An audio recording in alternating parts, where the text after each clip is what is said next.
Oh, of the document, sure. I'll have to get that from her. She's at work today. Okay, I need. The administrator, I know these are everywhere because we're having call after call about this. And the news admitted a month ago in New York they were ordering the same thing. So we know this is going on. We just need the proof. So everybody send it. If whoever's got it, send it to showtips@infowars.com and Aaron at infowars.com. Thank you so much, sir.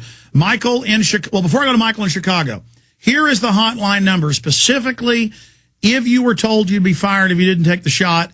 And specifically on top of it, if you have a letter, you can send us 888-201-2244, 888-201-2244. Here it is, 888-201-2244. Because if we can prove this is going on, which we know it is, everybody's calling in with it happened to their wives and husbands and other people, then we can have a united front by admitting this is going on. Let's talk to Michael in Chicago. Michael, you're on the air. Thanks, Alex. A couple of quick items. My sister-in-law is a nurse in Northern California, and they've consistently tried to have her take the normal flu shots, and she's consistently refused. So I'll be in touch with her shortly to see, because we were trying to work on a strategy because we knew that they'd be pushing really hard, if not mandatory, for her to get the H1N1 shot. So I'll get that information from her. Second item, and I'm former military. This is in the Chicago breaking news deal, so something weird's going on here. Down here at University of Chicago, and I'm in the area and affiliated with a lot of the medical folks down there. Professor just died due to a plague, some sort of plague deal that he was working on. Very suspicious story here. It indicates that he was a geneticist, and that this exposure, this weakened strain of Yersinia pestis, somehow became dangerous, and that it somehow targeted his genetic makeup. Yeah, let me tell you what's going on with that. They've built 36 Level 4 bioweapons labs in Level 2, no big deal containment, at major universities across the country, from UT at Austin to the University of Chicago, all over the country, and that's what's going on here. I didn't see the particular article, though. What's the headline? Chicago Department of Public Health, plague death not a threat to public health. So now they're giving antibiotics to family, friends, and coworkers of this guy. And they don't know what they're downplaying it. But if you read the article, there's a lot of unanswered questions here. If I could jump, just the other day, we were at our daycare, and again, I'm in the University of Chicago, so everyone's, in medical, whatever. One of the doctors hopped up. Her child is in the class with us, and she gave this huge pitch. She's been in touch with the Department of Public Health, you name it, and it is imperative that get the kids vaccinated. You get vaccinated when the vaccine becomes they're available. brainwashing. Walgreens give mothers stickers in Austin that say, "I vaccinated my child. I care." So it's like a cult of pro-vaccine people marching around, arrogantly writing editorials in everybody's face. Yeah, they're absolutely nuts with it down here, including the woman who told us that we want to give vitamins to our daughter, which turned out to be fluoride for her teeth. Amazing. God bless you, sir. I want to bring Paul Watson up briefly. And then specifically, guys, I'm having trouble with my call list computer in here. If you'll handwrite me, Bob, the any key whistleblower calls on our hotline, I'll be able to get it up. We're going to go to Steve, Ron, Alan, Jonathan here in just a moment with key info. But I wanted to bring Watson up. Watson, what's the best email for people to get into? I know you have several. For you to scan for letters that nurses and doctors are being given, ordering them to take the shot or they're fired, because we can break the hoax that Obama's put out saying nobody's got to take it. We've confirmed they're doing this, but we need the letters, not just people calling in with it. We have some New York articles where they are saying they want to make people take it, but then they backed off somewhat, so they're testing the water. But I want to put you on this to with a bird's eye view to watch for the emails, because people keep calling saying they've sent them, but we've missed them in the thousands of emails. What's the best email for you, Watson? The best email, and this, if you send it to this one, both myself and Kurt will get it at the same time because we've both got access, is writers@infowars.com. Okay, and that doesn't go into a general mailbox? You have a certain box for that? that goes direct to me in my personal email as well. What do you think about all this craziness going on?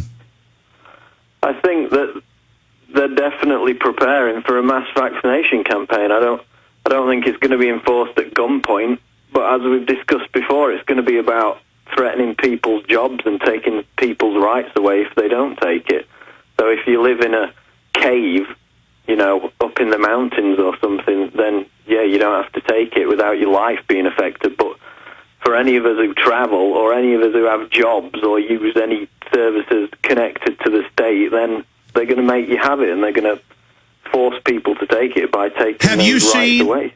Exactly. Have you seen VeriChip for a triage system where you take an implantable chip to prove you've had the shot? Yeah, their stock's gone up 200% on a day when, stock market's flat, so that's soaring up there. The story I put out a couple of hours ago is somebody who's a CEO, and they got sent a survey by the University of Virginia Health Department, and in that survey there's 81 questions, some of which are about if there's a swine flu outbreak, if it returns deadlier than ever, as we've been promised, will they follow the government's orders? Will they obey the authorities? And will they take the vaccine if it's, quote, delivered to them by the authorities? So they're testing for martial law through the InfraGard to see if they'll follow orders. What is the name of this incredible article? It's Will Americans Obey Government Orders During a Swine Flu Pandemic? And it's this survey sponsored by a group that's specifically looking at what happens when people stop trusting authorities. And it's clear that they're gauging the response that Americans will have to the authorities going out and trying to inoculate people and generally, imposing quarantines or telling them to stay in their own homes. Clearly, Paul, they're using this as a cover for martial law, whether it's a deadly flu or not. We are in deep crap. Thank you so much. Thanks, Alex. My head is just spinning at this point. Let's go to Dan in Illinois. Dan, you're on the air. Hi, Alex. How you doing? Actually, I work for a hospital in Illinois, and actually they're forcing us to take the regular flu shot, and then they're saying that we could possibly be forced into the swine flu shot, depending on how many vaccinations are available. Sure. So we know they're getting you ready with the regular flu. Next week with the official H1N1. This is confirmed. Everybody's calling in, nurses, husbands of nurses, wives of nurses, doctors, and then Obama's on TV saying you don't have to take it. What authority did they cite to make you take a deadly medical procedure to keep your job? I have no idea. I mean, that's just what they're telling us right now. We actually can be terminated if we don't take the regular flu shot. Did they give you a letter?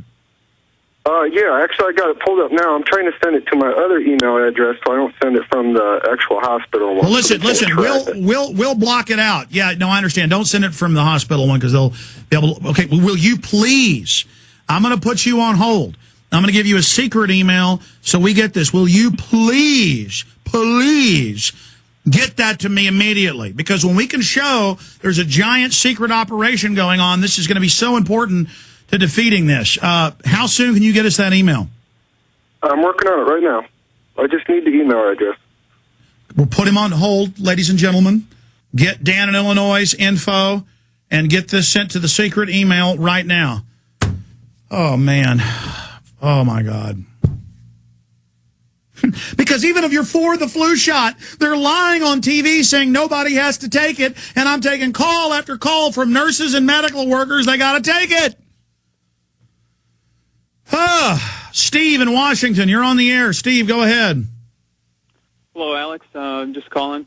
Right now I'm in the military, and we just got an email about a week ago telling us to get ready to take the regular seasonal flu shot upcoming here in a couple of weeks, and then to be prepared next month to take the one for the H1N1. But, listening to your program over the past few months, you've been talking about all the negative effects it's been having when they were going through the trials. So, from my point of view, I think I'm better off just taking my chances getting the swine flu, considering how it really hasn't had much of an effect on the people who've been having it. There hardly hasn't been any deaths caused by it. Well, I've got Reuters saying flu experts gear up for pandemic vaccine worry, admitting it's going to hurt all these people, but saying if you get hurt, we're not even going to look at it being the vaccine. And then another Reuters saying swine flu death rate similar to seasonal flu. Expert says no big deal. Yeah, but, you know, what the precedent that they're using from this is really, in my opinion, completely inaccurate based on the fact that there's been such a little effect that it's been having on people. So, well, Steve, never forget that the White House science czar said they want to put sterilants in vaccines and your water to sterilize you. God bless you. The book's Eco Science. John P. Holdren.